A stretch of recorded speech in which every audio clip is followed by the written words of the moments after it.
Assalamualaikum warahmatullahi wabarakatuh. Hai teman-teman, kembali lagi bersama aku dari kelompok 4 Psikologi Kepribadian yang beranggotakan saya sendiri, Putri Sri Rahmasari, kemudian ada Arika Putri Ananta, dan kemudian ada Nelly Yulpizan Nisa Batubara. Nah, kali ini kami akan membahas tentang teori organismik dari Goldstein dan Anya. Nah, teori organismik ini adalah pandangan yang menganggap bahwa manusia adalah suatu keseluruhan atau gestalt. Nah, teori organisme ini juga adalah perluasan dari teori gestalt, walaupun tidak semua.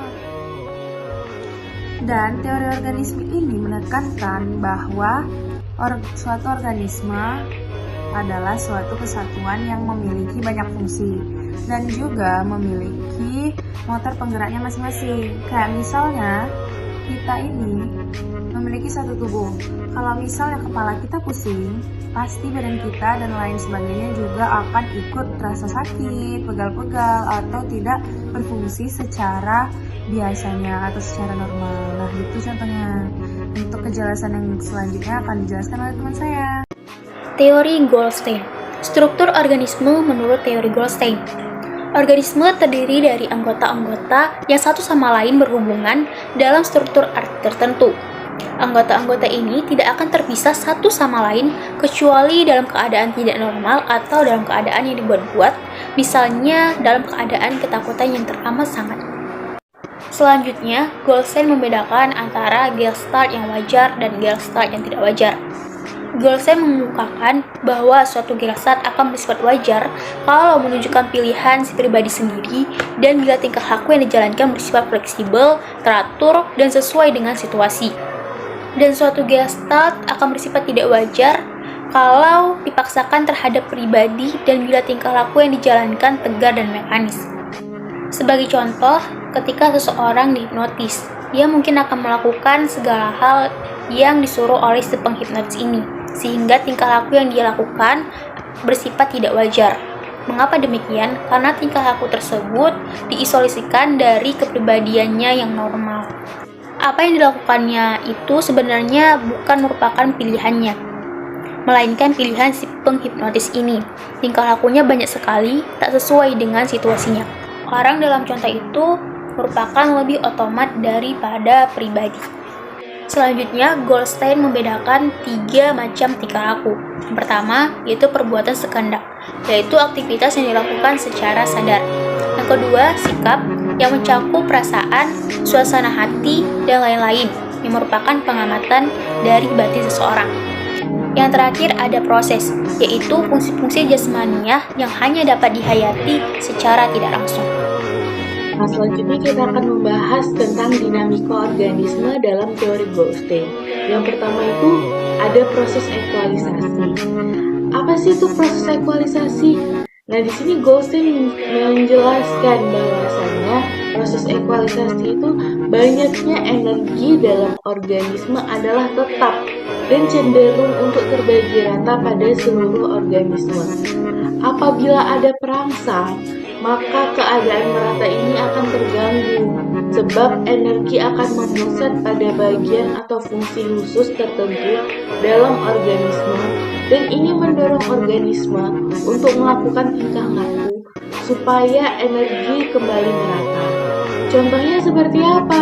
Nah, contohnya itu ketika orang capek, ketika orang letih, maka mereka akan beristirahat. Nah, contoh yang kedua tuh kayak ketika ada orang lapar, mereka akan makan. Kedua ada aktualisasi diri. Aktualisasi diri ini adalah motif pokok atau motif utama yang mendorong tingkah laku individu. Misalnya dorongan untuk makan, seksual, ingin tahu, ingin memiliki, yang sebenarnya itu cuma manifestasi satu tujuan untuk kehidupan kita. Contohnya kayak apa? Nah, contohnya tuh kayak kita pengen tahu sesuatu nih, kemudian kita mengaktualisasikan diri dengan belajar, mencari tahu di internet, dan sebagainya. Ketiga, ada perjumpaan dengan lingkungan. Di sini organisme organisme akan mencari lingkungan apa yang dibutuhkan supaya dapat mendapatkan keseimbangan batinnya.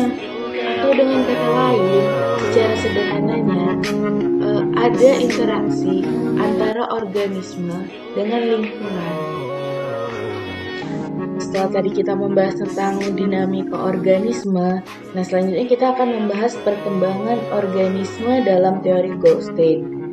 Nah, dalam perkembangan organisme di teori Goldstein ini gimana sih? Nah, di sini terbentuknya pola-pola tingkah laku baru yang dapat dipergunakan oleh individu untuk memenuhi kebutuhannya yang timbul karena lingkungan tertentu dan dipenuhi dalam lingkungan tertentu. Kita udah membahas tentang teori Goldstein. Selanjutnya kita akan membahas tentang teori Amyal. Yang pertama itu ada struktur biosfer.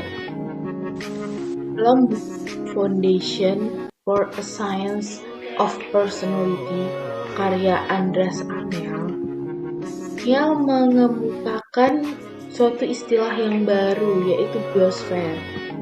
Biosfer adalah pengertian yang dipakainya untuk memberi nama suatu yang holistis yang mencakup individu dan lingkungannya.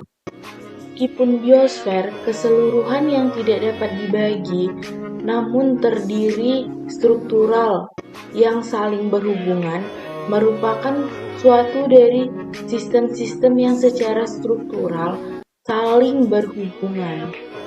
Nah, untuk analisis psikologis, Amyal tuh lebih suka metode analisis sistem daripada analisis hubungan, dengan alasan pertama, suatu sistem dapat mencakup anggota sebanyak yang diperlukan untuk menjelaskan suatu gejala, sedangkan hubungan hanya mencakup dua anggota. Yang kedua, komponen suatu sistem terikat satu sama lain. Nah, selanjutnya kita akan membahas tentang dinamika biosfer. Dinamika biosfer terjadi karena daya energi di dalamnya. Energi itu ditimbulkan oleh tegangan yang timbul antara kutub pada lingkungan dan kutub pada organisme. Sedangkan tegangan tersebut timbul karena kedua kutub tersebut bekerja dalam arah antara organisme dan lingkungan. Selanjutnya ada dinamika sistem. Yang pertama itu timbul dan bekerjanya tegangan. Tegangan timbul pada suatu bagian dan merata pada seluruh sistem, atau mungkin juga timbul pada keseluruhan dan berpengaruh pada bagian-bagian. Namun tegangan yang timbul pada suatu bagian tidak dapat langsung mempengaruhi bagian lain yang jauh letaknya. Dan yang terpengaruh terlebih dahulu adalah bagian di sekitarnya, baru kemudian merata ke bagian yang lebih jauh. Kedua ada mekanisme setting dan mekanisme shifting. Ini merupakan suatu bagian yang mungkin berfungsi pada lebih dari satu sistem. Misalnya kecekatan motoris tertentu dapat berfungsi pada perbuatan main piano, menulis, mengetik, mengemudi, dan sebagainya. Bagian itu dikoordinasikan dalam suatu sistem dengan mekanisme setting. Jadi, kalau ada seseorang harus menyelesaikan suatu tugas, maka berbagai bagian dikoordinasikan oleh mekanisme setting untuk mengerjakan tugas tersebut. Ketiga, ada persaingan antar sistem. Banyaknya energi yang dapat digunakan adalah terbatas. Karena itu, walaupun mekanisme shifting dan setting itu membawa efisiensi yang sebesar-besarnya, namun terjadi juga semacam persaingan di antara sistem yang satu dengan yang lain. Apabila bagian yang sama pada waktu yang bersamaan diperlukan oleh lebih dari satu sistem. Keempat, ada segresi sistem.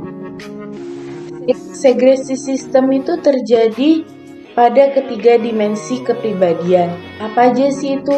Yang pertama, ada segresi vertikal yang berupa disosiasi antara ekspresi lahiriah dengan dorongan batiniah yang dapat berakibat pada bentuk tingkah laku yang kurang serasi. kedua ada segresi pada dimensi progresif, akan menimbulkan frustrasi. Ketiga, segresi pada dimensi transfer yang mengakibatkan perbuatan yang kurang punya koordinasi. Setelah segresi tadi, selanjutnya ada yang namanya peristiwa bionegatif. Bionegatif adalah apabila suatu atau lebih proses dalam bagian mengganggu fungsi keseluruhan organisme, maka hubungan antara bagian tersebut dengan keseluruhan disebut bionegatif. Selanjutnya ada yang namanya trauma. Tuhan mungkin memberikan trauma terhadap organisme. Trauma mungkin membawa pengaruh yang menguntungkan. Setelah tadi kita membahas tentang dinamika kepribadian. Setelah kita membahas tentang dinamika sistem, selanjutnya kita akan membahas perkembangan kepribadian. Angel tidak mengajukan teori belajar untuk mengembangkan kepribadian. Perkembangan kepribadian dapat dijelaskan sebagai berikut. Yang pertama, kepribadian dipandang sebagai gestalt temporal, atau pola yang berisi masa lampau, masa sekarang, dan masa yang akan datang. Kedua, manusia mempunyai rancangan hidup. Hasrat untuk membentuk eksistensi seseorang menjadi keseluruhan yang penuh arti dan benar-benar luas akan memberikan kesatuan dan keutuhan sempurna bagi hidupnya. Yang ketiga, perkembangan dalam kebutuhan pola yang kuat, luas, dan terintegrasi. Kesimpulannya, yang pertama, teori organismik mengutamakan organisme sebagai keseluruhan alam kesadaran. Kedua, Goldstein membedakan 3 macam tingkah laku, yaitu perbuatan sekehendak, sikap, dan proses. Yang ketiga, teori Angel mengemukakan istilah baru yaitu biosfer yang dipakai untuk memberi nama suatu yang holistis yang mencakup individu dan lingkungannya. Terima kasih, thank you for watching.